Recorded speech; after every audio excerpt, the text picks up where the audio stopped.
नमो भगवते वासुदेवाय। ओम ज्ञानं तिमिरान्धस्य ज्ञानञ्जनशलाकया चक्षुरुन्मीलितं येन तस्मै श्रीगुरुवे नमः। श्रीचैतन्यमनोभीष्टं स्थापितं येन भूतले स्वयं रूपं कदाम्यहं ददाति स्वप्नानिकं। वन्दे अहं श्रीगुरु श्रीयुक्तपद्मकमलं श्रीगुरु वैष्णवां च श्रीरूपं साग्रजातं सहगण रघुनाथं नितं तं सजीवं सावधेतं सावधूतं परिजनसहितं श्रीकृष्ण चैतन्य देवं श्रीराधाकृष्णपादानां सहगण ललिता श्रीविशाखानिवान्तश्च। हे कृष्णा करुणा सिन्धु दीनबन्धु जगत्पते गोपेश गोपिका कान्तः राधाकान्तः नमस्तुते। तप्त काञ्चन गौरांगी राधे वृन्दावनेश्वरी वृषभानुसुते देवी प्रणमामि हरिप्रिये। वञ्चाकल्पतरुभ्यश्च कृपा सिन्धुभय एव च पतितानां पावनेभ्यो वैष्णवेभ्यो नमो नमः। जय श्री कृष्ण चैतन्य प्रभु नित्यानंद श्री अद्वैत गदाधर शिवासादि गौर भक्त वृंद। हरे कृष्णा कृष्ण कृष्णा हरे हरे हरे राम राम राम हरे हरे। हरि ओम तत्सत।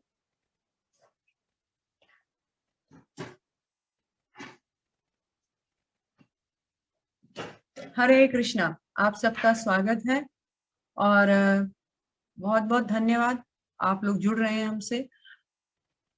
तो आज हम day 7 and chapter number 7 start कर रहे हैं। चैप्टर नंबर 6 तक कल हमने देखा कि किस तरह भगवान एक एक सीढ़ियां चढ़ चढ़ के अंत में भगवान ने चैप्टर नंबर 6 के लास्ट वाले श्लोक में भगवान ने बताया कि सर्वोत्तम विधि तो यही है कि भगवान की भक्ति योग की जाए, भगवान से भक्ति योग के माध्यम से जुड़ा जाए, जो कि हम लोग आप लोग श्लोका देख सकते हैं। चैप्टर नंबर 6 जो है उसका 47 नंबर श्लोका है।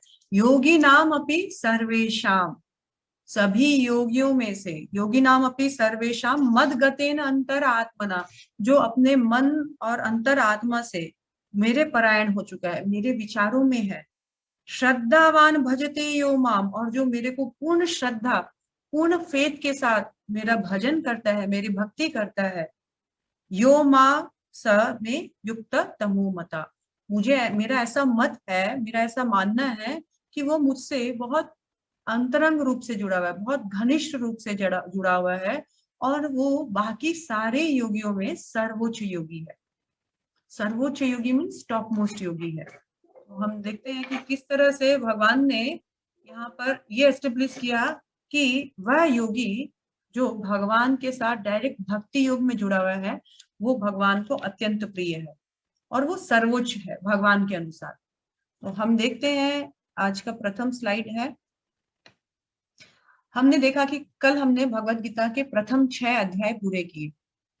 भागवत गीता जो है ये इनके 5 सब्जेक्ट मैटर है। हमने डे फर्स्ट बताया था, प्रकृति, जीव, ईश्वर, काल और कर्म। इस भागवत गीता में टोटल 18 चैप्टर होते हैं और हमने फर्स्ट क्लास में ये भी बताया था श्लोका इसमें 700 है, कुल मिलाकर 700 श्लोका है।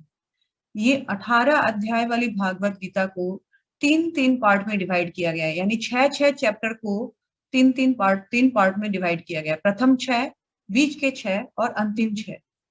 जो प्रथम 6 है वो भगवान ने कर्म योग से, किस तरह से हमारे कर्मों से जुड़ते हुए भगवान ने ध्यान योग आदि बताया। वो प्रथम 6 अध्याय जो है कर्मयोग सेक्शन में आते हैं। बीच के ये जो 6 अध्याय हैं भक्ति योग सेक्शन में आते हैं और अंतिम 6 अध्याय 13 से 18 ज्ञान योग में आता है। इस तरह से 3 भाग में भागवत गीता के 6 चैप्टरों को भाग किया गया है। बीच पहला आपको कर्म योग मिलेगा, बीच में भक्ति योगा मिलेगा और लास्ट में ज्ञान योगा मिलेगा। और सभीयों का मत है कि ये जो भक्ति योग है यही सारे स्क्रिप्चर्स का, सारे शास्त्रों का एसेंस है, मूल है। तो सारे स्क्रिप्चर्स का मूल होने के कारण ये भक्ति योग बहुत इंपॉर्टेंट है। और ये पूरे भागवत गीता में, पूरे भागवत गीता में ये बीच में रखा गया है, यानी 6, इसके ऊपर 6 चैप्टर है और इसके बाद 6 चैप्टर है, इसको बीच में सेव करके रखा गया है। कोई जो बहुत बहुत अच्छी चीज होती है ना, तो उसको बीच में रखा जाता है प्रोटेक्शन देके। जैसे यही किताब है, तो इस किताब में ऊपर हार्ड कवर दिया है, नीचे हार्ड कवर दिया गया है, ऊपर नीचे हार्ड कवर दिया गया है, बीच में सारा इंग्रेडिएंट्स है। वैसे ही भागवत गीता का जो मेन इंग्रेडिएंट्स है, जो मेन मूल जो सार है, वो इन बीच के 6 चैप्टर में, जो आज हम लोग स्टार्ट कर रहे हैं 7 to 12, यहाँ पर मेन है। ये ठीक वैसे ही है जैसे कि यहाँ 4th नंबर में देख सकते हैं, most important is to keep in the middle the king. अगर एक राजा, जैसे आप देखते हैं कि आपके अपने अपने स्टेट में सीएम या कोई इंपॉर्टेंट बहुत वीआईपी जा रहा है, तो बीच में कुछ गाड़ियां होती है, बाद में कुछ गाड़ियां होता है, और बीच में उनको रखा जाता है सीएम को। या यहाँ एग्जांपल दिया है किंग के साथ, जब राजा राजा अपने आर्मी के साथ, अपने परिवार के साथ जब बाहर निकलता है, तो राजा को बीच में रखा जाता है संरक्षण के हिसाब से। इसी तरह भक्ति योग भी बीच में है। कैसे बीच में है, उसका क्या महत्व है, ये एक एग्जांपल और हम देखते हैं सैंडविच के साथ। ये सैंडविच में ऊपर ब्रेड होती है, टॉप में, बॉटम में भी ब्रेड होती है, बीच में सारा मेन जो मसाला है, मेन आइटम, जो क्रीमी और जो हेल्दी फूड होता है, वो बीच में ढाला गया है। चाहे वो चीज हो, बटर हो, कुछ भी ढाला जाए। तो उसी तरह जो मेन इंग्रेडिएंट्स है भागवत गीता का, जो मेन मूल जो तत्व है, वो आपको अभी आज से लेकर 12 अध्याय तक में सब कुछ आपको मिलेगा। इसलिए इन 6 अध्यायों को बिना मिस किए, बिना सुनने का प्रयत्न कीजिएगा, ताकि आप मूल बात, भक्ति क्या है, भक्ति कैसे की जा सकती है, भगवान को भक्ति क्यों पसंद है, भक्त और भगवान का रिलेशन क्या है, सब कुछ इसमें मिलेगा। तो फर्स्ट 6 चैप्टर जो है, उसमें भगवान ने स्वरूप ऑफ जीव बताया। जीव मतलब लिविंग एंटिटी। हम जीवों का स्वरूप क्या है, कर्म करके कैसे हम भगवान को प्राप्त कर सकते हैं, कैसे हम भगवान से बिछड़ गए, भगवान से बिछड़ने के कारण हमारी अपनी जो ओरिजिनल आइडेंटिटी है वो खो दिए हैं, और इस मटेरियल वर्ल्ड में स्ट्रगल कर रहे हैं सुख पाने के लिए। लेकिन अब बीच के जो 6 अध्याय है, इसमें स्वरूप ऑफ भगवान, भगवान का स्वरूप क्या है, उसके बारे में जानेंगे हम। इस चैप्टर का हमने हेड, जो कीवर्ड है हेड रखा है, HEAD, हेड, सर यानी मूल, यहां से ही सब कुछ जाता है। तो हेड, HEAD, हेड का है। H फॉर हियरिंग, हियरिंग मतलब सुनना, श्रवण करना, श्लोका नंबर 1 से 3 तक है। ई से है एवरीवेयर, सर्वत्र। भगवान को हम कैसे सभी जगह, इस जगत में, जिस जगत में हम जी रहे हैं, उस जगत में सभी जगह अनुभव कर सकते हैं, भगवान ने वो फॉर्मूला दिया है 4 से 12 तक। ए से है एक्सेप्ट और रिजेक्ट, या तो आप स्वीकार कीजिए या तो अस्वीकार करते हैं। कुछ लोग स्वीकार करते हैं, कुछ लोग स्वीकार नहीं करते हैं, रिजेक्ट करते हैं। 13 से लेकर 19 नंबर श्लोक तक हम देखेंगे कि क्या बताया गया है इसमें। और डी से है डेमी गॉड्स, यानी देवता, देवी देवता। इनके बारे में लगातार 20 से लेकर 30 नंबर अध्याय तक, 20 से 30 नंबर श्लोक तक बताया गया है। तो स्टार्ट करते हैं हम इस चैप्टर का कीवर्ड का फर्स्ट जो है एक्स, हियरिंग के साथ। हियरिंग मतलब होता है श्रवण या सुनना, कान से सुना जाता है। और भक्ति जीवन में भी 9 विधि होती है, नवधा भक्ति बोला जाता है। नवधा मतलब 9 प्रकार से भगवान की भक्ति की जा सकती है। क्या है, यहाँ पर देखिएगा, श्रवण कीर्तन स्मरण वंदन। कहा गया है श्रवण से, सुनकर, भगवान का मुंह से गुणगान कर कर, भगवान का स्मरण करके, भगवान के चरण कमलों की सेवा करके, भगवान की अर्चना करके, भगवान का वंदना करके, भगवान का सुंदर सुंदर स्तुति गा करके, भगवान का दास्यता, भगवान का सेवा स्वीकार करके कि भगवान मैं आपका सेवक हूँ, सेवक रूप में।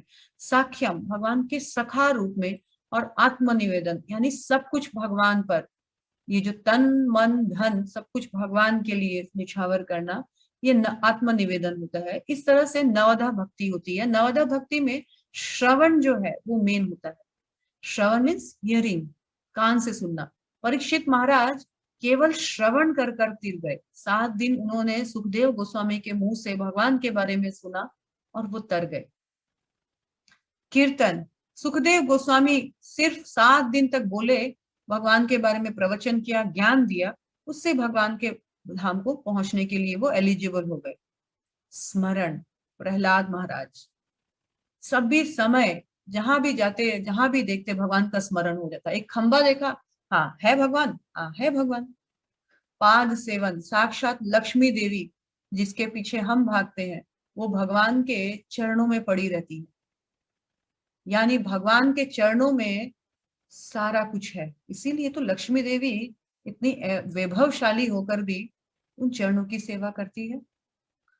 अर्चनम, भगवान का वर्शिप करके।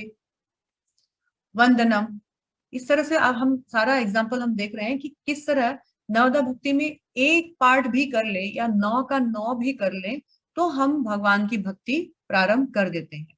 इसीलिए कहा गया है कि भगवान के बारे में पूरा कंसंट्रेशन दे करके, पूरे कान को खोल करके, विस्तार करके भगवान के बारे में सुनना है। और सुनना ही सबसे पहला और सबसे इम्पोर्टेंट प्रोसेस है भक्ति जीवन में आने का, भक्ति को समझने का। इसलिए यहाँ श्लोक नंबर 1 में भी भगवान बोल रहे हैं, श्री भगवान वाच मय्या सक्तमना पार्थ योगम युञ्जन मदाश्रय असंशयं समग्र मां यथा ज्ञास्यसि तच्छृणु। तच्छृणु श्लोका में बोला है तत्शृणु, तत् मतलब मुझसे, वो सुनो, सुनो, श्रवण करो, सुनो। भगवान भी हियरिंग पे जोर दे रहे हैं, हे अर्जुन आगे मुझसे सुनो। तो क्या सुनना है? इस सेक्शन में हम लोग, फर्स्ट सेक्शन हमारा हियरिंग था, श्लोक नंबर 1 से 3 तक। 1 से 3 तक देखेंगे कि भगवान बोल रहे हैं कि श्रवण करो, सुनो। और ये श्रवण का विधि क्या है? या तो डायरेक्ट भगवान से सुनो, जैसा अर्जुन महात्मा को मौका मिला। और हम सबको डायरेक्ट भगवान आकर नहीं बताएंगे, तो हमको क्या है, उनके शुद्ध भक्तों के बारे में सुनना है। रुक्मिणी जी, भगवान की जो अर्धांगिनी है रुक्मिणी जी, वो रुक्मिणी जी ना सिर्फ सुन के भगवान के बारे में, जब वो उनकी शादी नहीं हुई थी तो वो सिर्फ सुन सुनकर भगवान के बारे में, सुन के भगवान की लीलाओं को सुन सुनकर अट्रैक्ट हो गई। और फिर उन्होंने तय किया कि मुझे अगर विवाह करना है तो कृष्ण से करना है। और उन्होंने फिर कृष्ण को लेटर लिख दिया और भेज दिया दूत को कि जाओ और उनको बोलो। तो सिर्फ सुनकर भगवान के प्रति भक्ति जग सकती है। सुनना बहुत जरूरी है, क्योंकि जब हम बहुत गहरी नींद में सोए रहते हैं, हमको उठाने का एक तरीका होता है, या तो आवाज से हमको बुलाया जाता है, या उस रूम में कुछ साउंड किया जाता है। तो उस साउंड के चक्कर में हमारी गहरी नींद भी टूट जाती। इसी तरह हम इस माया के अज्ञान सागर में हम सोए हुए हैं। हमको आवाज, भगवान के कथाओं का, भगवान के हरि नाम महामंत्र के आवाज, शब्द ध्वनि से ही उठाया जा सकता है। भगवान बोल रहे हैं तुम सुनो, सुनोगे तो रिवाइव हो जाएगा। और सुनने के लिए क्या करना पड़ेगा? भगवान या भगवान के शुद्ध भक्तों की शरण में जाना पड़ेगा, पूर्ण विश्वास के साथ उनसे श्रवण करना पड़ेगा। इस तरह जब हम श्रवण करेंगे तो हमको ये जो जगत क्या है, ये आत्मा क्या है, और इस जगत और आत्मा का, इस पदार्थ और आत्मा का रिलेशन क्या है, सब कुछ ज्ञान हो जाएगा। और सुनने के लिए कोई योग्यता नहीं चाहिए। बच्चा, बूढ़ा, जवान, लड़का, लड़की, पुरुष, स्त्री, बिजनेस करने वाला, जॉब करने वाला, सब सुन सकते हैं। सब सुनने, इनका क्वालिफिकेशन सिर्फ एक ही है कि आप भगवान के प्रति आपका श्रद्धा हो, और दूसरा आप भगवान से द्वेष नहीं करते। बस ये 2 ही क्वालिफिकेशन है, बाकी और कुछ गुण नहीं चाहिए। बाकी गुण भक्ति करने से धीरे धीरे अपने आप आ जाते हैं। तो किस तरह सुनना है? तो सिर्फ इस हमारा सुनने का प्रोसेस यही है कि कृष्ण आध्यात्मिक गुरु या कृष्ण के भक्तों के द्वारा कृष्ण से सुने। और एक बार जब हम कृष्ण के बारे में सुन लेंगे, समझ लेंगे, तो और इस जगत में कुछ भी नहीं रह जाएगा सुनने के लिए। कंप्लीट सारा ज्ञान हो जाएगा हमको। तो हमको यदि भगवान के बारे में जानना है, तो हमको इम्प्रूव योर विजन। अपने भगवान को यदि देखना है, जानना है, तो देखने के लिए हमारा कान का सुनने का कैपेसिटी होना चाहिए।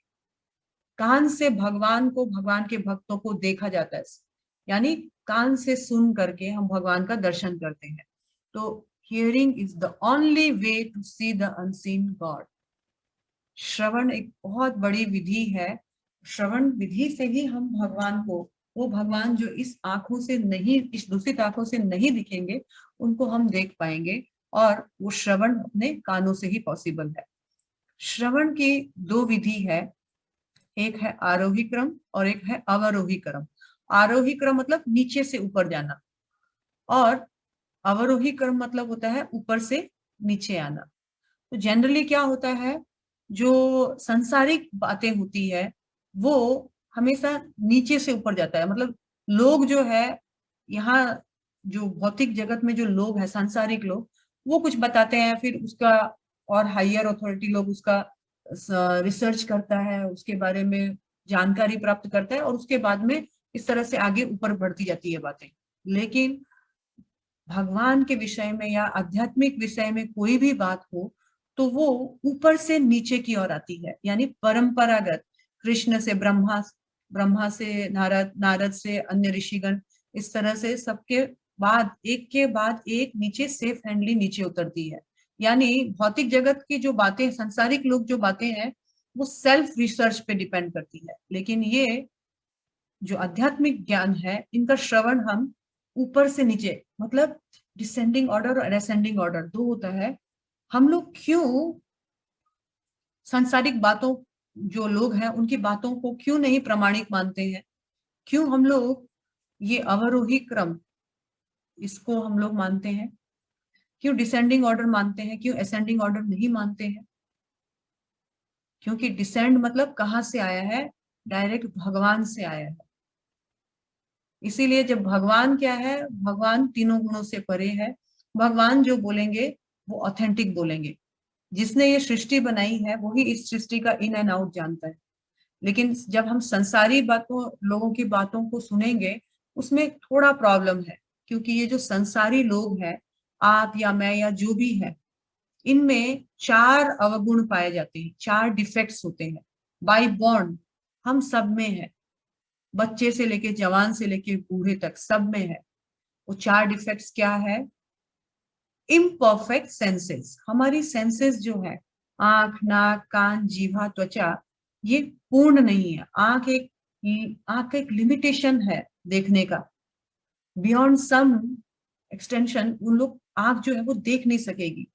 जैसे सपोज कीजिए एक प्लेन ऊपर से जा रही है, हम कुछ एक दूरी तक ही उस प्लेन को देख पाएंगे, उसके बाद वो हमको दिखेगी नहीं। दिखेगी नहीं तो इसका मतलब ये नहीं कि है नहीं, लेकिन हमारा विजन पॉइंट वहीं तक है उसको देखने का।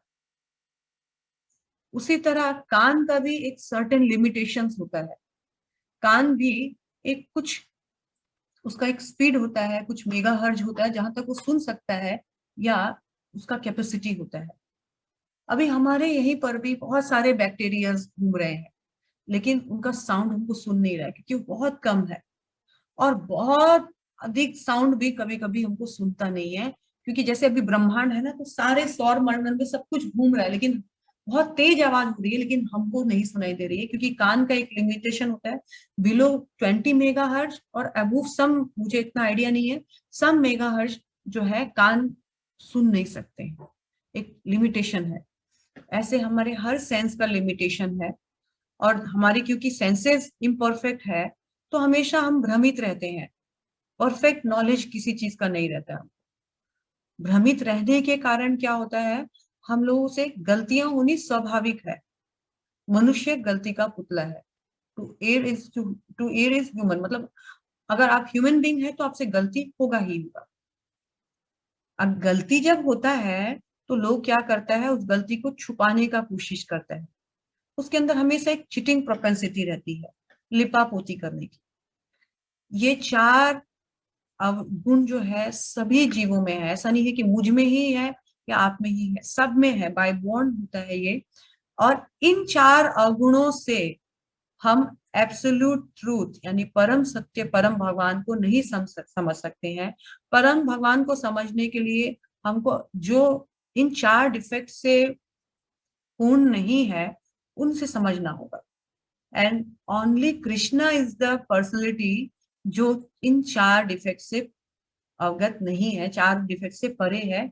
कैसे मान ले ये? क्योंकि कृष्ण वो है जिन्होंने सारे वेदों को, सारी सृष्टि को ना कि सिर्फ रचा, पालन भी कर रहे हैं। जब कुछ भी नहीं था तब केवल भगवान थे, और भगवान इस सृष्टि का सृजन करते हैं, पालन करते हैं, लेकिन इस सृष्टि में पर्सनली वो इन्फ्लुएंस्ड नहीं होते। तो यहाँ भगवान अर्जुन को बोल रहे हैं, सुनो, मुझसे सुनो। यानी अभी जो भगवान बोलेंगे सटीक सटीक अपने बारे में बोलेंगे। और जब भगवान अपने, जैसे अगर मुझे जानना है, जब मैं अपने बारे में बताऊंगी तो ही आप मुझे जान सकते हो पूर्ण रूप से। अदरवाइज आप अनुमान में या इधर उधर से सुना हुआ जानेंगे। और ये जो स्पिरिचुअल आध्यात्मिक जीवन है, ये ऐसे ही अपने हमने जैसे बताया था ना, डिसेंडिंग ऑर्डर से ऊपर से नीचे आता है। लेकिन संसारिक ज्ञान जो है यहाँ से जाता है, ये इसको बताता है, ये इसको बताता है, ये इसको बताता है। तो साधुओं को यदि देखना है तो इन आंखों से नहीं, कानों से देखने का प्रयास करो। वो क्या बोल रहा है, वो ऑथेंटिक बोल रहा है कि नहीं बोल रहा है, साधु गुरु और शास्त्र के अनुसार बोल रहा है कि नहीं बोल रहा है। और इसीलिए परंपरागत श्रवण बहुत जरूरी है। जैसा कि हमने पहले भी आपको बोला, चार संप्रदाय है, चार संप्रदाय में चार आचार्य को ये चार संप्रदाय का कार्यभार दिया गया है। यदि किसी एक संप्रदाय से हम श्रवण कर रहे हैं, यानी ये डायरेक्ट कृष्ण से श्रवण करने जैसा ही है, क्योंकि इनको ज्ञान किसने दिया, इन चार संप्रदाय को ऑथेंटिसिटी कृष्ण ने दी है। और कहाँ मिलेगा हमको ये पद्म पुराण में मिलेगा। संप्रदाय विहीन मंत्र कहा जाता है। जो संप्रदाय के विहीन है, जो गुरु संप्रदाय के विहीन होता है और मंत्र देता है, उस मंत्र का कोई काम नहीं होता है। इस तरह 7.1 में भगवान ने बोला कि मुझसे सुनो, मैं तुमको वास्तविक रूप में बताऊंगा, क्योंकि मुझसे बेहतर कोई नहीं जानता है। और फिर श्लोका नंबर 2 में भगवान ने बताया कि मैं जो तुमको बोल रहा हूं ना अर्जुन, वो कंप्लीटली व्यवहारिक है। क्योंकि अर्जुन ने ध्यान योग को बोला था इट इज नॉट प्रैक्टिकल। अब भगवान बोल रहे हैं मैं जो तुमको बोलूंगा ये बिल्कुल प्रैक्टिकल है, करो और पाओ। और इसको जानने के बाद और कुछ जानने का शेष नहीं रह जाता है। इसको जानने के बाद तुम सब कुछ जान जाओगे पूर्ण रूप से। अब भगवान ज्ञान दे रहे हैं 7.3 में, वेरी इंपॉर्टेंट एंड बहुत सुंदर श्लोका है। मनुष्याणाम सहस्रेषु कश्चित् सिद्धये यत्तामपि सिद्धानाम कश्चित् न माम वेति तत्वतः। देखिए, जो भक्ति जीवन पालन करता है कितना रेयरेस्ट होता है, कितना मतलब ऐसा नहीं कि सभी भक्ति कर लेंगे। अगर सभी भक्ति कर लेते तो कहना ही क्या था। तो भक्ति के बारे में क्या बताया गया है, मनुष्याणाम सहस्त्रेषु, सहस्त्र, सहस्त्र मतलब होता है 1000। तो 1000 लोगों में से कश्चित यति सिद्ध है, कोई 1000 लोग प्रैक्टिस करने के लिए निकलते हैं, उसमें से कोई एक सिद्धि को प्राप्त करता है, परफेक्शन ला पाता है। और ऐसे 100 परफेक्शनलिस्ट में से कोई एक वेत्ति माम तत्वतः, मुझे एज इट इज समझ पाता है, इन इन एब्सोल्यूट ट्रूथ को एज इट इज समझ पाता है। कौन? तो बोलते हैं हजारों ने प्रैक्टिस किया, हजारों में से एक समझ पाता है मुझे। और ऐसे एक समझने में से जब हजारों में से छांटा जाए तो कोई एक निकलता है जो मुझे समझ गया। यानी भक्ति करना सबके बस की बात नहीं है, लेकिन जो कर रहा है वो रेयरेस्ट सोल है, जिसके बारे में भगवान बोल रहे हैं कि हजारों में एक, और फिर ऐसे हजारों में एक। यानी जो भक्ति कर रहा है वो वाकई में बहुत दुर्लभ आत्मा है, जिसको भगवान आगे महात्मा बताएंगे। तो बहुत मुश्किल है भक्त ढूंढना, बहुत मुश्किल है भक्तों का संग होना, क्योंकि भक्त जो है वो रेयर सोल है। सबके बस की बात नहीं है भक्ति जीवन में बने रहना। और भगवान बोल रहे हैं जो बने रहता है वो सर्वोत्तम है। इसीलिए हमको इस संसार में यदि हम आए हैं तो कुछ ऐसा काम करना है जो बहुत दुर्लभ है करने के लिए। पहले तो मनुष्य जीवन दुर्लभ है। दुर्लभ मानव जन्म सत्संग तरहु रे भव सिंधु रे भजहु रे मन श्री नंद नंदन अभय चरणार बिंदरे। कुछ एक्सक्लूसिव हटके काम करना है। भगवान बोल रहे हैं सबके बस की बात नहीं है। कोई विरला ही मुझे समझने का प्रयास करता है, और ऐसे प्रयास करताओं में से कोई विरला ही मुझे समझ पाता है। अब भगवान, हमारा फर्स्ट सेक्शन हमने देखा कि भगवान बता रहे हैं हियरिंग करो। क्यों हियरिंग करो? क्योंकि ये हियरिंग से ही आप मुझे समझ पाओगे, और ऐसा समझने वाला कोई बिरला ही होता है। सेकेंड सेक्शन हमने स्टार्ट किया, वो था सर्वत्र, एवरीवेयर। भगवान सभी जगह है, 4 से 12 तक में है, सभी जगह है। क्या होता है ना, जनरली लोग क्या बोलते हैं, अच्छा भगवान के बारे में बोलने आई हो, दिखाओ तो मुझे भगवान। भगवान होता है क्या? दिखाओ इस आंखों से अभी का भी भगवान दिखाओ। चैलेंज, एक कॉमन चैलेंज है। भगवान को सब देखना चाहते हैं, लेकिन वो ये नहीं जानते कि उनकी आंखें भगवान को देखने के लिए कैपेबल है कि नहीं। देखिए, सब जानते हैं कि जो बटर है यानी मक्खन, वो दूध का आइटम है। दूध से मक्खन उपलब्ध होता है। और एक बार एक महिला को पता चला कि दूध से मक्खन मिलता है। सुबह उनके घर दूध वाला आया और उस महिला ने कहा कि दूध वाले भैया, मैंने सुना है दूध में मक्खन होता है, दिखाओ जरा मुझे, दिखाओ दिखाओ अभी का अभी दिखाओ। अब दूध वाला दिखा नहीं पा रहा है। क्या दूध वाले की कमी है? दूध वाला उसको बोल रहा है, मैडम अगर दूध में मक्खन देखना है तो आपको कुछ प्रोसेस से गुजरना होगा, इतना आसान नहीं है। वो प्रोसेस क्या है? आप दूध का दही बनाओ, मंथन करो, फिर वहां से मंथन के बाद आपको बटर मिलेगा। वैसे ही लोग एक दिन में भगवान, आज तुम मुझे मिल गए, हे गुरुवर आज ही मुझे भगवान का दर्शन करवाओ। अरे पहले इस आंखों का ट्रीटमेंट करो। भगवान तो सर्वत्र है, तुमको दिख नहीं रहे हैं, इस आंखों का ट्रीटमेंट करो। कुछ प्रोसेस से गुजरना होगा, तभी भगवान आपको दिखेंगे। और यहाँ भगवान बताएंगे कि मैं सर्वत्र हूँ। कैसे सर्वत्र हूँ? तो 7.4 में आप देखिए, भूमिरपो नलो वायु खम मुनो बुद्धिरेव च अहंकारति अम्मे भिन्ना प्रकृतिरष्टधा। तो कहा गया है, देखो यहाँ भगवान ने टोटल 8 बताया है। भूमि यानी पृथ्वी, अपो यानी जल, अनलो मतलब अनलो मतलब होता है फायर, वायु मतलब होता है हवा, और खम यानी होता है आकाश। तो पृथ्वी, अग्नि, जल, वायु और आकाश, ये 5 है। और ऊपर 3 है, मन, बुद्धि और अहंकार, ये टोटल 8 है। ये 5 जो है वो स्थूल है, ग्रोस है। आपको, आप इनको महसूस कर सकते हैं, देख सकते हैं। जैसे भूमि जो है उसका सुगंध, जो हवा है उसको टेस्ट से अनुभव कर सकते हैं, जो फायर है उसका कलर से हम देख सकते हैं, वायु है टच से हम लोग समझ अनुभव कर सकते हैं, और खम मतलब स्पेस, जो रिक्त स्थान है उससे हम लोग उनको अनुभव कर सकते हैं। और मन, बुद्धि, अहंकार इतने सूक्ष्म है कि ये ना दिखते हैं, ना हमको समझ में आता है कि ये कैसे फंक्शन करता है। भगवान बोल रहे हैं ये 5 स्थूल और 3 सूक्ष्म, ये टोटल 8 है। ये क्या है? पृथ्वी, अग्नि, जल, वायु, आकाश, मन, बुद्धि तथा अहंकार, भगवान की 8 प्रकार की भिन्ना प्रकृति है। भिन्न प्रकृति मतलब क्या होता है? भगवान की एक्सटर्नल एनर्जी होती है। एक्सटर्नल एनर्जी के का यानी है भगवान की अपरा शक्ति होती है। तो भगवान ने बोला कि देखो मेरी शक्तियों के बारे में मैं पहले तुमको बताता हूँ। ये 8 जो है ये मेरी अपरा शक्ति है। इसके अलावा अपरा शक्ति को आप इंग्लिश में इंफीरियर एनर्जी भी बोल सकते हैं।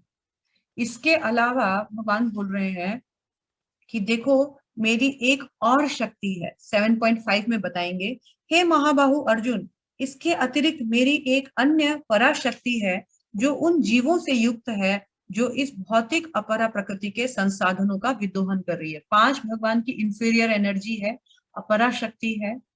और भगवान बोल रहे हैं इसके अलावा एक मेरी पराशक्ति भी है। पराशक्ति मतलब क्या होता है? भगवान की सुपीरियर एनर्जी या भगवान की इंटरनल एनर्जी। वो एक्सटर्नल एनर्जी थी, ये इंटरनल एनर्जी है, ये सुपीरियर है। ये कौन है? ये जीव है।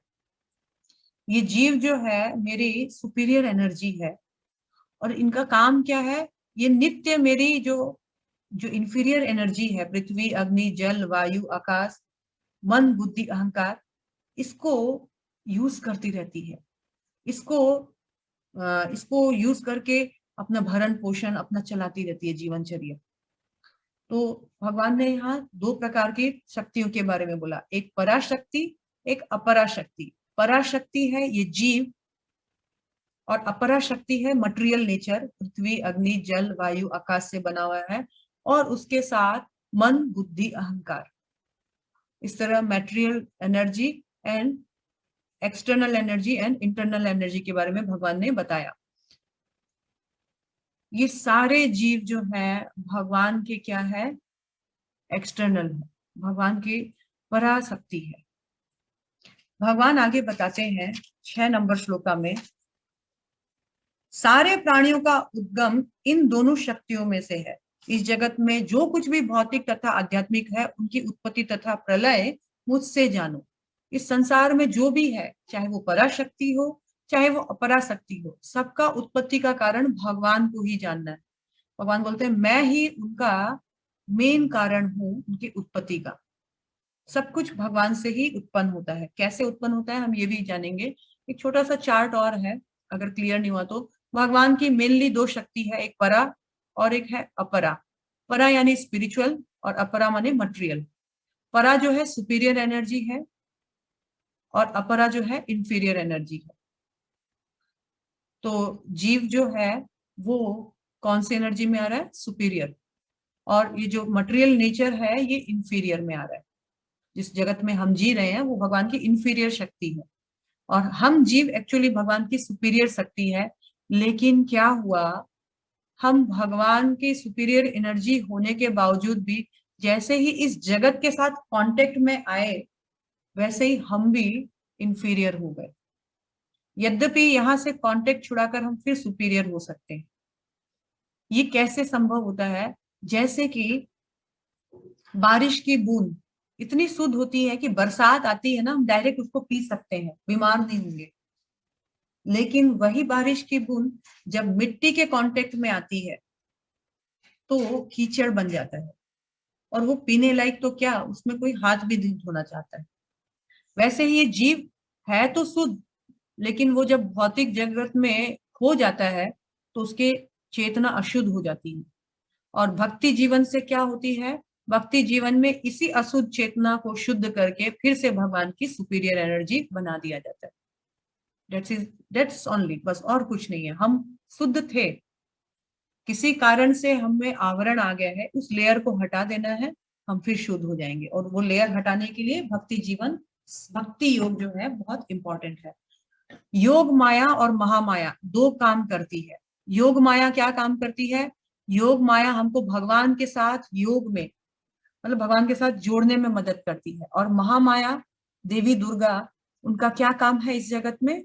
देवी दुर्गा का काम है हम लोगों को भगवान से अलग करने का।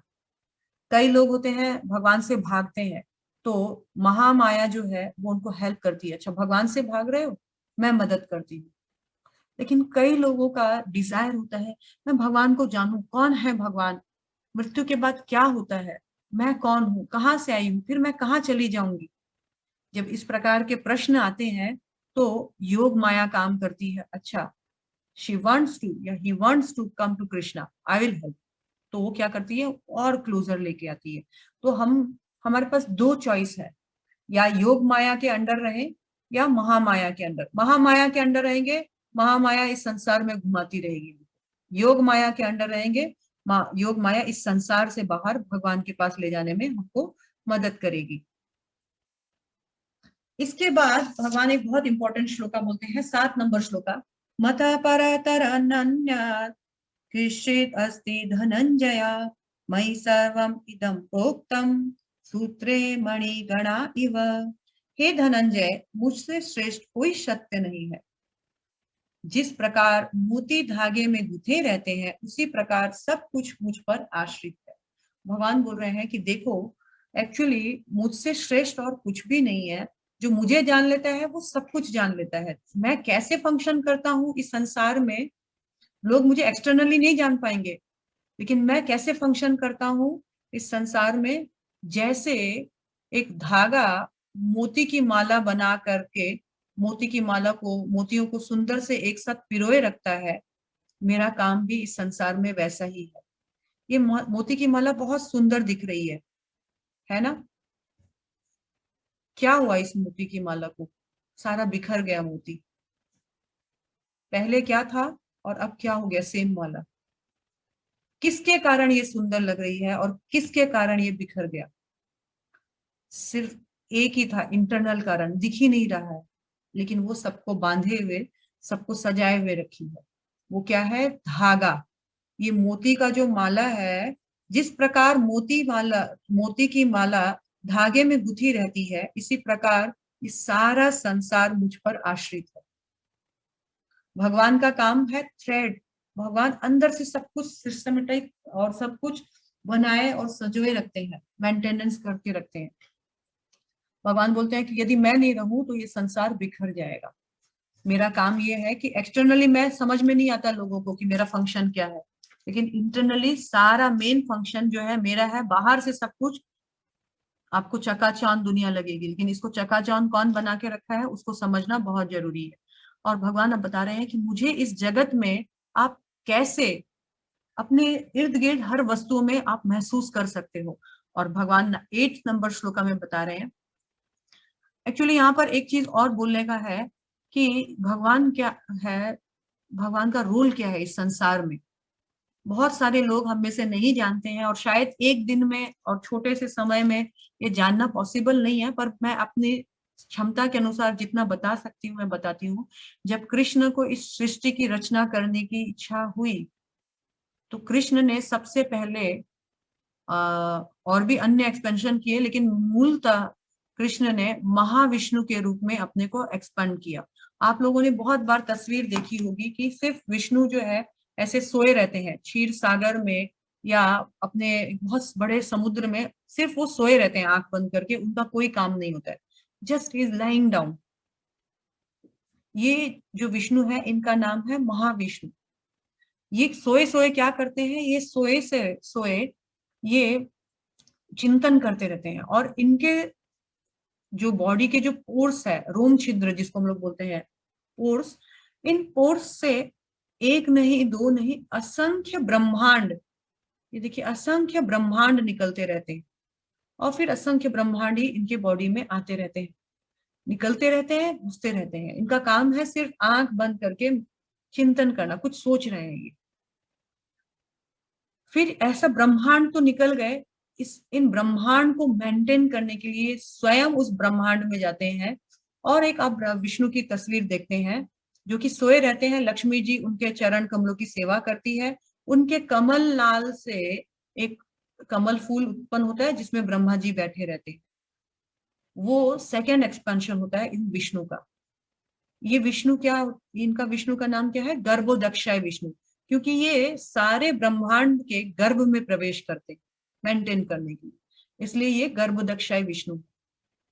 और इसके बाद ही ब्रह्मा जी, इस सृष्टि का फर्स्ट लिविंग एंटाइटी उनका उत्पन्न होता है, और सारे ब्रह्मांड के अदर जो लोकाज और बाकी जो लिविंग एंटाइटीज है, जीव है, उनका उत्पत्ति होता है। और उन जीवों को उत्पत्ति करने के बाद भगवान स्वयं हर जीव में परमात्मा रूपी चतुर्भुजी विष्णु, ये एक और तस्वीर आप देखते हैं कि भगवान जो है शंख चक्र पद्म गदा लेकर खड़े रहते हैं। यह है परमात्मा का, जिनको क्षीरोदक्षाई विष्णु कहा जाता है, ये परमात्मा का रूप है। ये प्रत्येक जीव में, चाहे वो देवी देवता हो, चाहे मनुष्य हो, चाहे स्त्री हो, चाहे जीव जंतु हो, सबके हृदय में वास करते हैं। तो इस तरह 3 प्रकार के विष्णु होते हैं। पहला महाविष्णु, दूसरा गर्भोदक्षाई विष्णु, तीसरा क्षीरोदक्षाई यानी परमात्मा रूप में। इस तरह भगवान हर जगत में, हर सर्वत्र, सभी जगह उत्पन्न रहते हैं। जब भगवान ने अर्जुन को अपना विराट रूप दिखाया था, अर्जुन ने देखा था कि उस विराट रूप में भगवान के शरीर में सारे देवी देवता, जितने भी संसार के जितने भी चीजें हैं, सब कुछ भगवान के शरीर में ही है। विराट फॉर्म में देखा था, जाइजेंटिक फॉर्म। और उन्होंने देखा कि सब कुछ इनके अंदर ही है, और ये रूप कहाँ से शुरू हुआ, कहाँ खत्म हुआ, वो अनुमान भी नहीं लगा पाए। इस तरह आगे भगवान बोल रहे हैं कि देखो, मुझे अगर डे टू डे लाइफ में समझना है तो कैसे समझना है। भगवान बोल रहे हैं, रसो अहम, 8 नंबर श्लोक, रसोहम अप्यस्य कौन्तेय प्रभास्मि शशि सूर्यो प्रणव सर्व वेदेषु शब्द खे पौरुषम ऋषु। भगवान बोल रहे हैं कि हे कुंती पुत्र, मैं जल का स्वाद हूँ। जो जल में एक अट्रैक्शन होता है, पानी में एक अट्रैक्शन होता है, उसका टेस्ट। भगवान बोल रहे हैं, हे कुंती पुत्र, I am the taste of water. और मैं क्या हूँ? उस सूर्य का प्रकाश हूँ। मैं उस सूर्य तथा चंद्रमा का प्रकाश हूँ, लाइट हूँ, जिसको आप अनुभव करते हैं। और मैं क्या हूँ? आकाश में ध्वनि हूँ, साउंड। जो आप आकाश में जो साउंड महसूस करते हैं, सुनते हैं, वो भगवान बोल रहे हैं मैं हूँ। मैं सभी मंत्रों में ओंकार हूँ। ओंकार जो है प्रमुख होता है। मंत्र बहुत सारे हैं मार्केट में, हर देवी देवता के सबके अलग अलग मंत्र है, लेकिन हर मंत्र में आगे ओम जुड़ा रहता है। आप गौर कीजिए, सिर्फ एक हरे कृष्णा महामंत्र है जिसमें ओम नहीं लगता है, क्योंकि वो कंप्लीट है, उसको कंप्लीट करने के लिए ओम का दरकार नहीं होता है। बाकी सारे मंत्रों में ओम का दरकार होता है, क्योंकि सारे मंत्र जो है शक्ति विहीन है जब तक उसमें ओम आगे ना जुड़ा हो। ओम मतलब है, भगवान बोल रहे हैं, मैं मंत्रों में ओमकार हूँ। वो ओम जो है वो भगवान है। जब भगवान आगे जुड़ते हैं तो बाकी सारे मंत्र अपने आप कार्य करते हैं। भगवान वो है जो सभी जीरो जीरो के आगे रहते हैं। जीरो जीरो के आगे अगर 1 लगा दिया जाए तो उस जीरो की भी वैल्यू हो जाती है। लेकिन अगर 0 0 0 बहुत सारा इकट्ठा कर लिया आपने, आगे 1 ही नहीं है, तो चाहे वो 1 0 हो, चाहे 2 0 हो, चाहे 3 0 हो, कोई मूल नहीं है। लेकिन अगर एक आगे है, उसके पीछे 1 0 लगाया, इंपॉर्टेंट। 2 0 लगाया, और इंपॉर्टेंट। 3 0 लगाया, और इंपॉर्टेंट। जितना भी इकट्ठा करो, सारा का महत्व है। भगवान वही बोल रहे हैं, मैं सारे वेदों मंत्रों में ओंकार हूँ, और मनुष्यों में मैं सामर्थ्य हूँ, उसकी एबिलिटी हूँ। किसी मनुष्य का कुछ एबिलिटी होता है, कोई बोलने में बहुत अच्छा, कोई गाने में बहुत अच्छा, कोई कुकिंग में बहुत अच्छा, कोई बिजनेस में बहुत अच्छा है। ये भगवान बोल रहे हैं, वो एबिलिटी भी मैं ही हूँ। और इसलिए हमको किसी की भी एबिलिटी से ईर्ष्या नहीं करना चाहिए। वो मेरे से अच्छा कैसे बोल सकता है, वो मेरे से अच्छा कैसे सुन सकता है, वो मेरे से अच्छा कैसे पढ़ सकता है, वो मेरे से अच्छा बिजनेस कैसे कर सकता है, या वो मेरे से अच्छा कुकिंग कैसे कर सकती है। भगवान बोल रहे हैं, मनुष्यों के अंदर जो सामर्थ्य है वो भी मैं ही हूँ। तो हम कैसे किसी की सामर्थ्यता से जल सकते हैं, ईर्ष्या कर सकते हैं? इनडायरेक्टली तुम कृष्ण कृष्ण से ईर्ष्या कर रहे हैं फिर तो, क्योंकि एबिलिटी भी भगवान ही है। इसलिए किसी की एबिलिटी देखें तो उसमें कृष्ण को स्मरण करें। जब जल पिए तो उस टेस्ट में कृष्ण को स्मरण करें, क्योंकि भगवान बोले वो जल का स्वाद मैं हूँ। सूर्य चंद्रमा का जो प्रकाश है वो मैं हूँ।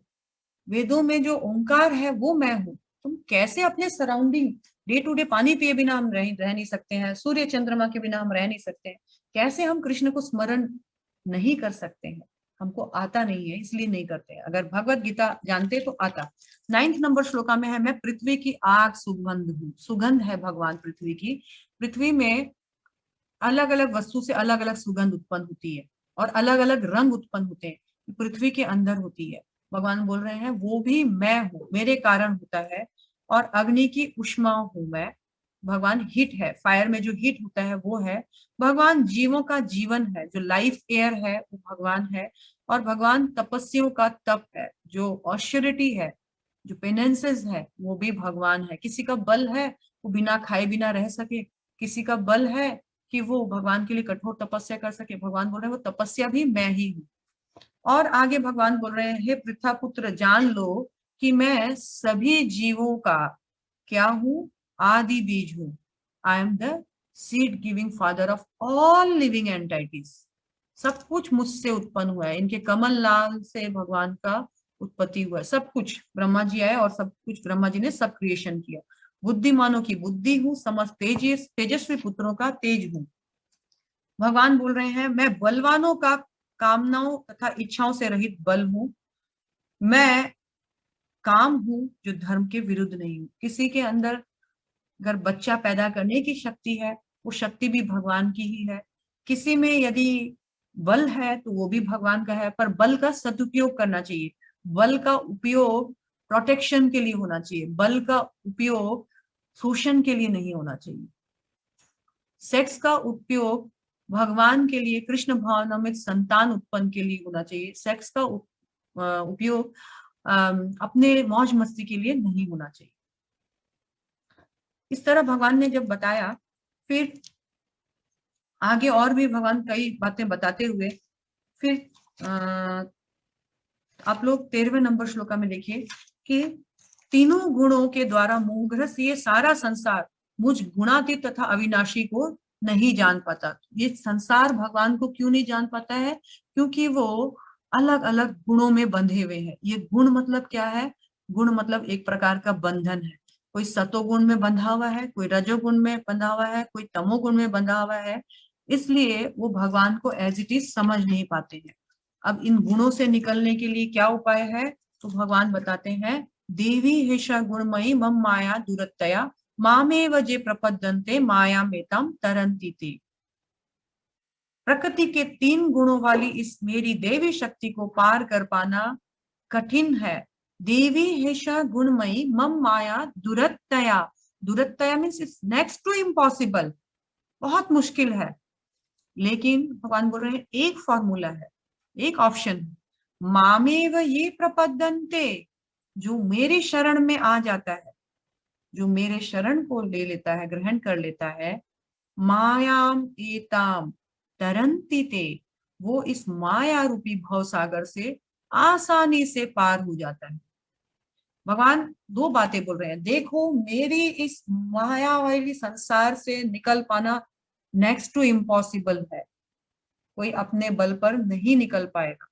लेकिन जो मेरे शरणागत हो जाएगा उसको मैं आसानी से इन तीनों बंधनों के, इन तीनों गुणों से पार कर लूंगा। क्यों? क्योंकि भगवान के चरण वो बोट है, वो नौका है जो इस भव सागर को पार करने के लिए कॉम्पिटेंट है। अदरवाइज इस भव सागर से कोई एक्सपर्ट स्विमर भी स्विमिंग करके अपने आप को पार नहीं लगा सकता है। तो हमारे मन में एक प्रश्न है, तो सबको इतना आसान फॉर्मूला है कि भगवान के शरणागत हो जाओ, तो सबको ही भगवान के शरणागत में क्यों नहीं आते हैं? भगवान का शरण में जाना चाहिए था ना, लेकिन नहीं आते हैं। देखिए भगवान तो यहाँ पर बता रहे हैं कि मैं खुद आकर उसको माया में तम तरंती थे, मैं उसको उद्धार कर लेता हूँ, तार लेता हूँ। क्यों नहीं आते हैं फिर? इतना आसान है। क्योंकि सबको मालूम है, कहीं ना कहीं सुना हुआ है, जानते हैं कि भगवान के चरण कमलों का अगर शरण ग्रहण कर लिया जाए तो इस भव बंधन से, भव सागर से बेड़ा पार हो जाए। फिर इतना आसान बात है, कोई क्यों नहीं करता है? तो जो हमने बताया ना, महामाया और योग माया, जो भगवान से भागना चाहता है, महामाया उसको वैसा हेल्प करती है। जो भगवान को समझना चाहता है, योग माया उसको वैसे हेल्प करती है। भगवान बोल रहे हैं कि हाँ एकदम सही है, सब कोई मेरी शरण में नहीं आते हैं। स्पेशली भगवान ने बोला कि 4 प्रकार के ऐसे लोग हैं जो मेरी शरण ग्रहण ही नहीं करते। सब कुछ जानते हुए भी, समझते हुए भी मेरी शरण में नहीं आते हैं। क्यों नहीं आते हैं? तो 15 नंबर श्लोक है, न माम दुष्कृतिनो मूढ़ा प्रपद्यन्ते नराधमा मायापहृत ज्ञाना आसुरम भावमाश्रित। देखो ये 4 प्रकार के दुष्कृतिना, दुष्कृतिना मतलब दुष्ट, दुष्ट मतलब पापी। 4 प्रकार के पापी लोग मेरे शरण ग्रहण नहीं करते। क्यों नहीं ग्रहण करते हैं? तो कहा जाता है ये चार पापी प्रकार के लोग पाप ग्रस्त होते हैं, दुष्कृतिना, उनके भाग्यों का उदय अभी हुआ नहीं, इसलिए मेरे शरण में अभी ये नहीं आते हैं। ये चार प्रकार के लोग कौन है भगवान? तो भगवान बोलते हैं मूढ़ा, श्लोका में है 15 नंबर श्लोका में, मूढ़ा। मूढ़ा मतलब क्या होता है? मूर्ख, जो ये जानते ही नहीं कि उनको ये मनुष्य जीवन क्यों मिला है। उनको लगता है ये मनुष्य जीवन कठोर परिश्रम, कठोर संघर्ष करके अपने लाइफस्टाइल को ठीक सुधारने के लिए बना है, और जीवन भर गधे की जैसे मेहनत करके जीवन ऐसे ही बिता दिया। हरि हरि विफल जन्म गवाइनु, मनुष्य जन्म पाया, राधा कृष्ण ना भजिया, जानिया सुनिया विष खाइनु, जानिया सुनिया विष खाइनु। आए और सिर्फ कठोर मन परिश्रम, गधे के जैसे कठोर परिश्रम करके अपना जो लाइफ स्टाइल है उसमें उस स्ट्रगल को सुधारने में ही लगा दिए। ऐसे मूढ़ा यानी ऐसे मूर्ख लोग मेरी शरण में नहीं आते हैं। उनका एक ही होता है, कैसे अपने जीवन की उलझनों को सुलझाऊं, मटेरियलिस्टिक सांसारिक सुविधाओं असुविधाओं को सुविधा करूं। तो मूढ़ा लोग मेरे शरण में नहीं आते हैं। और दूसरा भगवान बोले हैं नराधमा। नराधमा कौन है? वो जो नरों में अधम है, जिनको चांस तो मिल गया था, भक्ति जीवन में आने का चांस तो मिल गया था, लेकिन उन्होंने किया नहीं। तो कर लेंगे, बाद में हो जाएगा, आज नहीं तो कल, कल नहीं तो परसों, इतने भी क्या जल्दी है, अभी तो बीते हैं परसों। तो नहीं करते हैं, वो नराधम है। नर तो नर का जीवन मिल गया, आपको मूल भी पता चल गया, फिर भी नहीं किया। और माया अपहृत ज्ञाना, माया अपहृत ज्ञान मतलब वो होते हैं जिनका ज्ञान माया के द्वारा हर लिया गया। वो सोचते हैं कि भगवान भगवान कुछ नहीं, भाई भगवान तो अभी आए, देवकी के पुत्र के रूप में अभी आए, कोई भगवान थोड़ी है। माया का द्वारा उनका ज्ञान जो है हर लिया गया। हमने बताया योग माया महामाया, वहां कनेक्ट करके देखिए उससे। और चौथा है आशुरम भावम आश्रित, वो जो आसुरी प्रवृत्ति के होते हैं।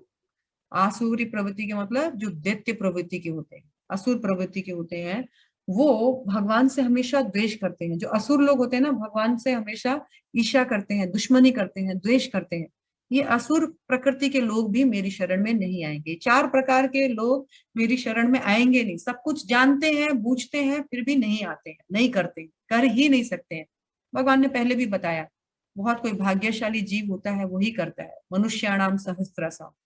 तो सब नहीं आते हैं, चार प्रकार के लोग तो आते ही नहीं। लेकिन भगवान बोले लेकिन चार प्रकार के लोग ऐसे भी हैं जो मेरी शरण में आते हैं। तो 7.16 में देखते हैं वो चार प्रकार के लोग क्या है। चतुर्विधा भजन्ते माम जना सुकृतिनो अर्जुन, अर्थ जिज्ञासुर अर्थार्थी ज्ञानी च भरतर्षभ। तो हे भरत ऋषभ, हे अर्जुन, हे भरतवंशियों में श्रेष्ठ, चार प्रकार के लोग ऐसे भी हैं जो चतुर्विधा भजनते माम, जो चार प्रकार के लोग ऐसे भी हैं जो मेरा भजन करते हैं। मेरा भजन करते हैं मतलब वो चार प्रकार के लोग कौन है? सुकृतिनो। सुकृतिनो मतलब होता है वो बड़े पायस होते हैं, बड़े पुण्यवान लोग होते हैं, बड़े धार्मिक प्रवृत्ति के लोग होते हैं। पहले वाले दुष्कृतिनो थे, ये तो सुकृतिनो है। ये बड़े भाग्यशाली, बड़े पुण्यवान जीवात्माएं होती है। ये चार प्रकार के लोग कौन है भगवान? तो अर्जुन को भगवान बोलते हैं आर्थ। आर्थ मतलब जो बीमारियों से, रोग से, शरीर से परेशान है। जो अर्थार्थी, अर्थार्थी मतलब जिसको धन का इच्छा है। हे भगवान, आप तो लक्ष्मीपति हो, लक्ष्मीकांत हो, थोड़ी लक्ष्मी मुझे भी दे दो, इसलिए। और आर्थ, अर्थार्थी और जिज्ञासु। जिज्ञासु मतलब जो जानना चाहता है, जिज्ञासा, भगवान कौन है मैं जानना चाहता हूं। और चौथा है ज्ञानी, यानी द वाइज मैन। आर्थ, अर्थार्थी, जिज्ञासु, ज्ञानी, चार प्रकार के लोग मेरी शरण ग्रहण करते हैं। तो चार प्रकार के लोग में से एक एक एग्जाम्पल हम लेते हैं। जैसे आर्थ, ऐसा हम भगवान भागवतम में देखते हैं कि धन की इच्छा से, सॉरी, अर्थ मतलब होता है शारीरिक क्लेश से या शरीर के कष्ट से भगवान के शरण में आए और उनका उद्धार हुआ। हमने गजेंद्र का देखा। गजेंद्र वो हाथी है जो जिसको मगरमच्छ जो है पानी में पकड़ लेता है, और उसके परिवार वाले भी उसकी मदद नहीं करते हैं। उसको पिछले पूर्व जन्म के कारण उसके अपने जन्म स्तुति कुछ भगवान की स्मरण रहती है, और उसने भगवान को पुकारा और भगवान आए और उसके जो शरीर पे जो संकट आया हुआ था भगवान उससे उसको रिहा किए। और एक अर्थ में आता है द्रौपदी, जब उन पर कष्ट आया था तो भगवान द्रौपदी की मदद करने के लिए आए। इस बार भगवान ने अवतार लिया था वस्त्र के रूप में। कितना टानेगा दुशासन, वो थक गया थक गया थक गया, वस्त्र खत्म नहीं हुआ। अर्थार्थी, कोई कोई भगवान से पैसा मॉनिटरी हेल्प चाहिए, सुग्रीव भगवान ने एक्सेप्ट किया और भगवान ने उसको बनाया भी, अमीर बनाया भी, पैसे वाला बनाया भी। ध्रुव महाराज, पिता से भी बड़ा राज्य चाहिए, भगवान ने उनको दिया भी। जिज्ञासु, परीक्षित महाराज जिज्ञासा कर रहे थे, मरणशील व्यक्ति का क्या कर्तव्य है, कौन बताएगा मुझे। उद्धव भी जिज्ञासु था, भगवान बताइए अपने बारे में थोड़ा। भगवान ने उन सबको स्वीकार किया। और ज्ञानी, प्रहलाद महाराज ज्ञान की खोज में थे, नारद मुनि ज्ञान के खोज में थे, चतुष कुमार ज्ञान की खोज में थे, इन सबको भगवान ने एक्सेप्ट किया।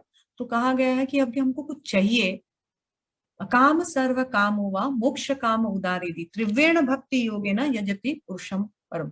अगर हमको कुछ चाहिए, नहीं चाहिए, मोक्ष भी चाहिए, तो भगवान के पास सब कुछ है हमको देने के लिए। यहाँ पर हम देखते हैं कि 4 प्रकार के लोग अलग अलग पर्पस से भगवान के पास आए और भगवान ने सबका पर्पस फुलफिल किया। इस तरह भगवान जब सब कुछ बताते हैं, 17 नंबर में भगवान बोल रहे हैं कि देखो वो जो 4 प्रकार के लोग जो मेरी शरण में आते हैं, उसमें से जो लास्ट वाला है ना ज्ञानी, वो मुझे थोड़ा सा ज्यादा पसंद है। इनमें से जो परम ज्ञानी है, 17 नंबर पढ़ रही हूं मैं, और शुद्ध भक्ति में लगा हुआ है, वह सर्वश्रेष्ठ है, क्योंकि मैं उससे अत्यंत प्रिय हूँ और वो भी मुझे अत्यंत प्रिय है। ज्ञानी जो है मुझे बहुत ज्यादा पसंद है, क्योंकि वो सब कुछ समझ जाता है, अंडरस्टैंडिंग में वो मेरी सेवा में लगता है। ऐसा भक्त सदैव मेरे हृदय में वास करता है और मैं ऐसे भक्तों के हृदय में वास करता हूँ। ठीक है, भगवान हमेशा हमेशा भक्तों को अपने हृदय में धारण किए हुए रखते हैं, और भक्त सदैव भगवान को अपने हृदय में धारण किए हुए रहते हैं। 17 नंबर श्लोका के बाद भगवान ने बताया, सॉरी अभी 17 नंबर श्लोका हम देख रहे हैं। भगवान बोल रहे हैं ऐसा नहीं है कि सिर्फ ज्ञानी मुझे पसंद है, सारे ही उदारदी हैं, सारे ही विशेष हैं, लेकिन जो ज्ञान प्राप्त करता है वो मेरी दिव्य सेवा में तत्पर रहता है, और वो मुझे थोड़ा सा ज्यादा पसंद है। और गुरु का काम क्या होता है, गुरु कभी मिसगाइड नहीं करता है अपने शिष्य को कि मैं भगवान या मैं तुमको भगवान बना दूंगा। वो बोलता है देखो मैं तो भगवान का सेवक हूँ, दास हूँ, तुम चाहो तो मैं भी तुमको दास बना सकता हूँ। तो इस तरह से भगवान की सेवा में लगता है। और भगवान का सेवक बनना कोई ऑर्डिनरी बात नहीं है, कोई साधारण बात नहीं है। भगवान का सेवक माने जगदीश का सेवक, प्राइम मिनिस्टर का, प्रेसिडेंट का पीए, मतलब ऐसा वैसा बात नहीं है। वैसे ही भगवान ऑर्डिनरी नहीं है, उनका सर्वेंट बनना बहुत बड़ा औदा है। 7वें जो श्लोक का चैप्टर है उसका फिर 19वां नंबर श्लोका है, बहुत इंपॉर्टेंट। बहुनाम जन्मनाम अन्ते ज्ञानवान माम प्रपद्यते वासुदेवम सर्वमिति स महात्मा सुदुर्लभा। भगवान बता रहे हैं ऐसा ज्ञानी भक्त कितना दुर्लभ है। बहुनाम जन्म नाम अंते, श्लोका आप अर्थ खुद समझ जाएंगे। बहुनाम मतलब बहुत, जन्म नाम अंते बहुत जन्म जन्मों के अंत में, ज्ञानवान माम प्रपद्यते जो ज्ञानी होते हैं, पूर्ण रूप से जिनको ज्ञान हो जाता है, माम मुझे, मेरी शरण में, प्रपद्यन्ते आते हैं। क्या सोचकर आते हैं, क्या ज्ञान लेकर आते हैं। वासुदेवा, भगवान वासुदेव कृष्ण ही, सर्वम इति सभी कुछ है, सभी कुछ है, स महात्मा सुदुर्लभा, और ऐसे महात्मा बहुत दुर्लभ होते हैं, जो ये समझ जाते हैं कि भगवान कृष्ण को भजने से सब कुछ हो जाएगा, अल्टीमेट है, मेरो तो गिरधर गोपाल दूसरो न कोई, ऐसा समझने वाला भगवान बोल रहे हैं बहुत दुर्लभ है। और वो बहुत जन्म जन्मांतर के बाद भटकते भटकते 84 लाख योनियों में भटकते भटकते किसी एक जन्म में उसको ज्ञान होता है वासुदेवम सर्वमिति। और ये ज्ञान होने के साथ साथ वो क्या करता है, प्रपद्यन्ते, भगवान की शरण में जाता है। भगवान बोल रहे हैं ऐसे महात्मा, देखिए ये नॉर्मल आत्मा नहीं बोला भगवान ने, भगवान बोले ऐसे महात्मा बहुत दुर्लभ होते हैं, दुर्लभ भगवान बता रहे हैं, तो आपको भी दुर्लभ बनने का प्रयास करना। नेक्स्ट सेक्शन हमारा 20 से 30 था, लास्ट वाला सेक्शन। और 20 से 30 वाला जो लास्ट वाला सेक्शन था उसका हेडिंग क्या था, उसका हेडिंग था कि किस तरह से डेमी गॉड्स, किस तरह से भक्त देवी देवता जो है उनका आदान प्रदान होता है। तो ए वाला जो सेक्शन है उसमें हमने देखा कि कुछ लोग भगवान को भगवान के रूप में एक्सेप्ट करते हैं, कुछ रिजेक्ट करते हैं। जो एक्सेप्ट करते हैं उनमें भगवान को ज्ञानी बहुत पसंद है। क्यों ज्ञानी बहुत पसंद है, कि बहुत जन्म जन्म के बाद उसको ये ज्ञान हो जाता है अल्टीमेटली कि भगवान वासुदेव ही सब कुछ है। अब 20वां से लेके 30वां जो सेक्शन है उस पे हम जाते हैं, जो है डेमी गॉड्स, यानी देवी देवता कौन है, क्यों भगवान की शरण में जाते हैं, इसके बारे में थोड़ा चर्चा होगा। तो कृष्ण ने सबको फ्री विल दिया है, अपना अपना प्लेन जो है अपने अपने तरीके से उड़ाइए। भगवान ने सारा ज्ञान दे दिया, साधु दे दिया, शास्त्र दे दिया, सब कुछ दे दिया। अब आप इसका उपयोग कीजिए, जो चाहिए वहां जाइए। 20वां नंबर श्लोका में भगवान बहुत इंपॉर्टेंट श्लोका बोल रहे हैं। देख, पहले भगवान ने बता दिया कुछ लोग आते ही नहीं है, कुछ लोग आते हैं। अब भगवान बोलते हैं कि कुछ लोग जो है मेरी इनडायरेक्ट सर्विस में जाते हैं, डायरेक्टली मेरे पास नहीं आते। वो कौन है, कामस्ते ते हृत ज्ञानम प्रपद्यन्ते अन्य देवता तम तम नियमास्थाय प्रकृत्या नियता स्वया। जिनकी कामस्ते ते हृत ज्ञानम, जिसका ज्ञान, हृत मतलब अपहरण, जिसका ज्ञान का अपहरण हो गया है, किसके द्वारा, कामस्ते ते, कामनाओं के द्वारा, विभिन्न प्रकार की कामनाओं के द्वारा जिसका ज्ञान का अपहरण हो गया है। ज्ञानी तो मेरी शरण में आते हैं, लेकिन जिसके ज्ञान का अपहरण हो गया है वो क्या कर देते हैं, प्रपद्यन्ते अन्य देवता, वो किसकी शरण में जाते हैं, अन्य देवी देवताओं की शरण में जाते हैं। तम तम नियम आस्थाय, और ठीक है वो शरण में जाते हैं तो उनकी जो आस्थाएं होती है, उनके जो स्वभाव होता है उसके अनुसार वो क्या करते हैं, अपने अपने देवी देवताओं को चुनते हैं और अपनी आस्था के अनुसार उनका भजन करते हैं। नेक्स्ट श्लोका में बताए हैं 21 नंबर श्लोका, यो यो याम याम तनु भक्त श्रद्धयार्चितुम इच्छति तस्य तस्याचलम श्रद्धाम तामेव विदधायार। मैं प्रत्येक जीवों के हृदय में परमात्मा रूप में आसीन हूँ, और जैसे ही कोई किसी देवता की पूजा करने की इच्छा करता है तो भगवान क्या बोलते हैं कि भगवान उनको वैसे ही, जैसे ही कोई किसी देवता की पूजा करने की पूजा करता है, पूजा करने की इच्छा करता है, मैं उनके श्रद्धा को स्थिर करता हूँ जिससे वह उसी विशेष देवता की भक्ति करे। अब हम लोग अपने स्वभाव के अनुसार चले तो गए देवी देवताओं के पास, और उस देवी देवताओं के प्रति जो हमारी श्रद्धा को बनाए रखते हैं, मजबूत किए हुए रहते हैं, वो भी कौन है, भगवान बोल रहे हैं वो मैं ही हूँ। जो जिस देवी देवता का श्रद्धा पूर्वक सेवा करता है वो श्रद्धा बनाए रखने वाला भी मैं ही हूँ। क्योंकि तुम कुछ मांगने गए थे, कुछ तुम्हारा उनके प्रति आस्था बना रहे, तो मैं उस आस्था को बनाए रखता हूँ। और इस तरह से भगवान क्या करते हैं, 22 नंबर श्लोका, ऐसी श्रद्धा के समन्वित वह देवता विशेष की पूजा करने का यत्न करता है और इच्छा की पूर्ति करता है, किंतु वास्तविकता तो ये है कि ये सारे लाभ केवल मेरे द्वारा होते हैं। भगवान बोल रहे हैं कि वो देखो उनका स्वभाव के अनुसार वो जिस देवी देवता के पास जाता है उसके प्रति श्रद्धा को इंटेक्ट मैं करता हूँ। उस देवी देवता से उसको जो वरदान प्राप्त होता है वो वरदान इनडायरेक्टली मैं उनके द्वारा दिलवाता हूँ, ताकि उसका श्रद्धा उस देवी देवता के ऊपर बना रहे। हम कैसे माने इस चीज को, तो एक एग्जाम्पल देखते हैं कि सीएम और पीएम और जो हमारे स्टेट में अदर अदर मिनिस्टर्स हैं उनका रिलेशनशिप देखते हैं। हमारे जिस स्टेट में भी हम हैं अभी, उस स्टेट में सीएम उसको देखता है, चीफ मिनिस्टर उस स्टेट को देखता है मूलतः। और चीफ मिनिस्टर के नीचे भी बहुत सारे उनके असिस्टेंट होते हैं जो अलग अलग मिनिस्टर, अलग अलग डिपार्टमेंट के होते हैं। लेकिन ये जब फंड के लिए इनको फंड चाहिए होता है, ये फंड इनको सेंट्रल से मिलता है।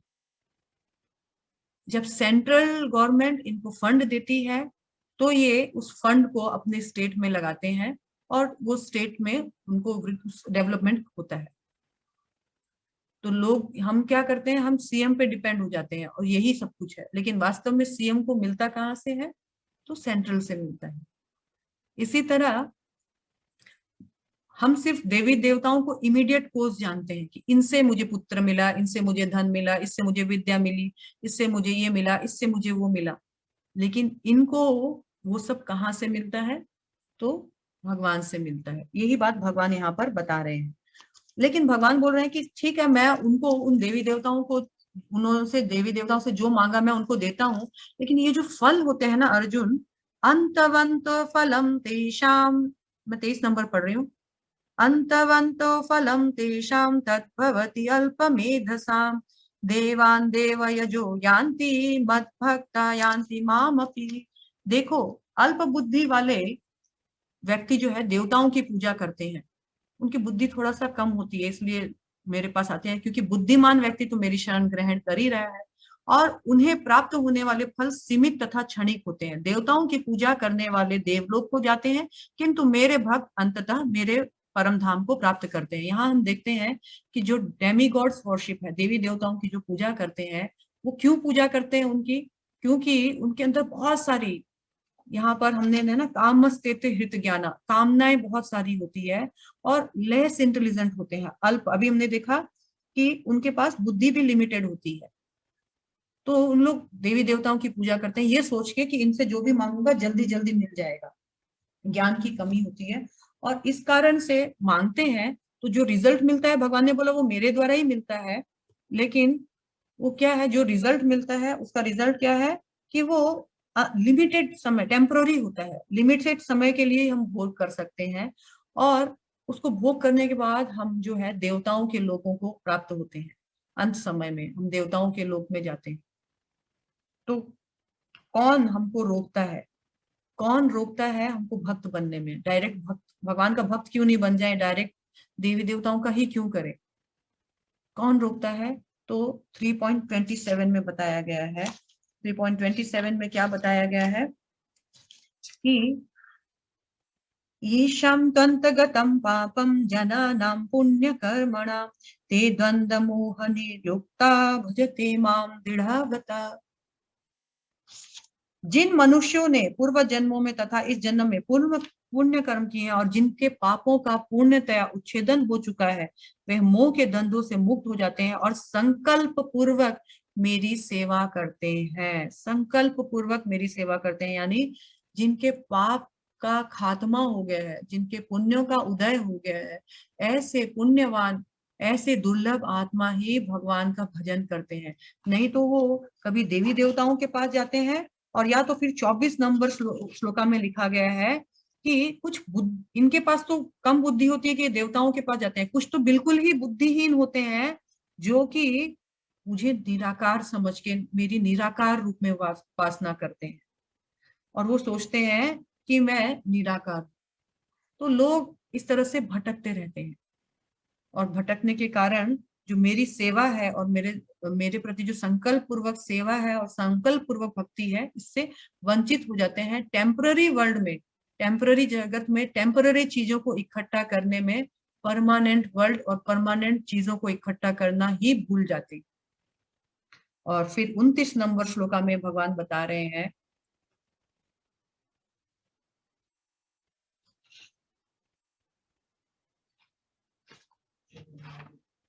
29 नंबर श्लोका में बता रहे हैं कि जो जरा तथा मृत्यु से मुक्ति पाने के लिए यत्नशील है, जिसको मुक्ति चाहिए, जिसको संसार से निकलना है, वो बुद्धिमान व्यक्ति मेरी भक्ति की शरण ग्रहण करते हैं। वो क्या करते हैं? भगवान की भक्ति की शरण ग्रहण करते हैं। वे वास्तव में ब्रह्म है, क्योंकि वे वास्तव में ब्रह्म मतलब दिव्य है, क्योंकि वे दिव्य कर्मों के विषय में पूरी तरह जान जाते हैं।